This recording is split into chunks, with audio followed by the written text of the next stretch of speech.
नमस्कार दोस्तों, स्वागत है आपका आपके यूट्यूब चैनल मेरे साथ देश की बात करना। दोस्तों, मैंने अपने पिछले वीडियो में कहा था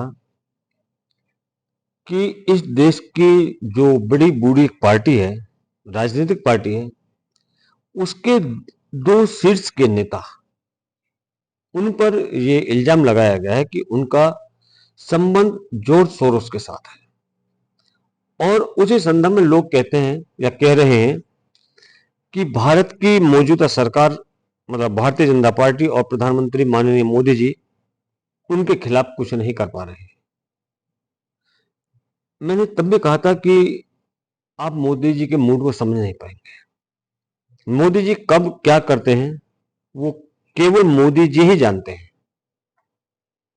देखिए, उसी जॉर्ज सोरोस की वजह से हमारा जो पड़ोसी मुल्क है बांग्लादेश, उसके अंदर भी तख्ता पलट हुआ। उसके अंदर भी जो वहां की प्रधानमंत्री थी, उनको देश छोड़ना पड़ा था और उन्हें भारत में शरण लेनी पड़ी थी। अब उस शरण के मुद्दे पर ही मैं अगर हम बात करें तो लोग कहते हैं कि भारत के प्रधानमंत्री ने, भारत की सरकार ने उनको उनको अपने यहाँ पर शरण क्यों दी?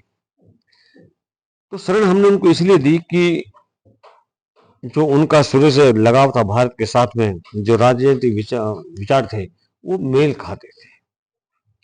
और दूसरी बात, अगर कोई भारत की शरण में आ जाए तो ये भारत का नैतिक कर्तव्य है और हमेशा से रहा है कि हम शरण आए हुए व्यक्ति हो, प्राणी हो, चाहे जो हो, हम उसकी रक्षा करते हैं। और उसी मुद्दे पर को देखते हुए हमने उनको शरण दी अपने यहाँ पर। अब बात आती है कि भाई वहां पर ऐसा क्यों हुआ या उस देश ने ऐसा क्यों किया। देखिए, जॉर्ज सोरोस वो व्यक्ति है जो कि हर देश की सरकारों को हिलाना चाहता है, उखाड़ना चाहता है और वहां पर अपनी इच्छा के मुताबिक वो दूसरी सरकार बनवाता है। लेकिन ये जॉर्ज सोरोस अकेला नहीं है, बल्कि ये डीप स्टेट का एक हिस्सा है। जो डीप स्टेट है वो इसके द्वारा दूसरे देशों की सरकारों को उखड़वाता है। ये एक प्यादा है डीप स्टेट का। अब मोदी जी इसमें क्या कर सकते हैं? या मोदी जी चाहे वो इसके जो तार हैं, चाहे भारत में चाहे किसी भी देश में है, लेकिन उनको भुगतना तो पड़ेगा और पड़ रहा है। क्यों कह रहा हूं मैं ये बात?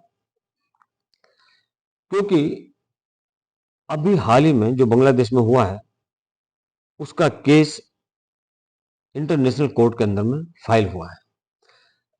डोनाल्ड ट्रंप की जीत के बाद ही ये स्पष्ट था कि ये जो यूनुस है, वहां का जो कार्यवाहक प्रधानमंत्री है बांग्लादेश का, कि इस व्यक्ति को फांसी दी जाएगी, चाहे वो 2 साल में दी जाए, चाहे 4 साल में दी जाए।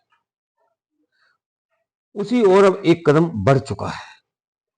बांग्लादेश के अंतरिम सरकार प्रमुख मोहम्मद यूनुस, बांग्लादेश के सेना प्रमुख और ढाका की पुलिस चीफ सहित कुल 61 लोगों के खिलाफ हिंदुओं के सामूहिक नरसंहार के खिलाफ अंतरराष्ट्रीय कोर्ट ऑफ जस्टिस के अंदर में केस दर्ज की मंजूरी मिल गई है। और प्रारंभिक जांच जो हुई है उसमें यह पाया गया कि मोहम्मद यूनुस और बांग्लादेश के सेना प्रमुख तथा 61 अन्य लोगों ने मिलकर के बांग्लादेश के अंदर में बड़े पैमाने पर हिंदुओं का नरसंहार किया है, सामूहिक नरसंहार किया है। इसे कहते हैं मोदी का गेम। और वो मोदी जो बांग्लादेश के कार्यवाहक प्रधानमंत्री, बांग्लादेश के सेनाध्यक्ष और बाकी लोगों के खिलाफ में अंतरराष्ट्रीय कोर्ट ऑफ जस्टिस के अंदर में मुकदमा दर्ज करवा सकता है, तो क्या आपको लगता है कि ये नरेंद्र मोदी, जो भारत के अंदर में जोर शोर से मिले हुए, उनके खिलाफ कुछ नहीं करेंगे? अगर आप ऐसा सोच रहे हैं तो आपका ख्याल गलत है।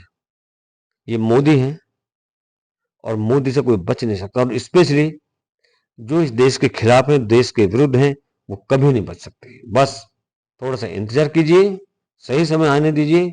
इन लोगों को भी इन लोगों का भी इलाज किया जाएगा। धन्यवाद। जय भारत, जय श्री राम।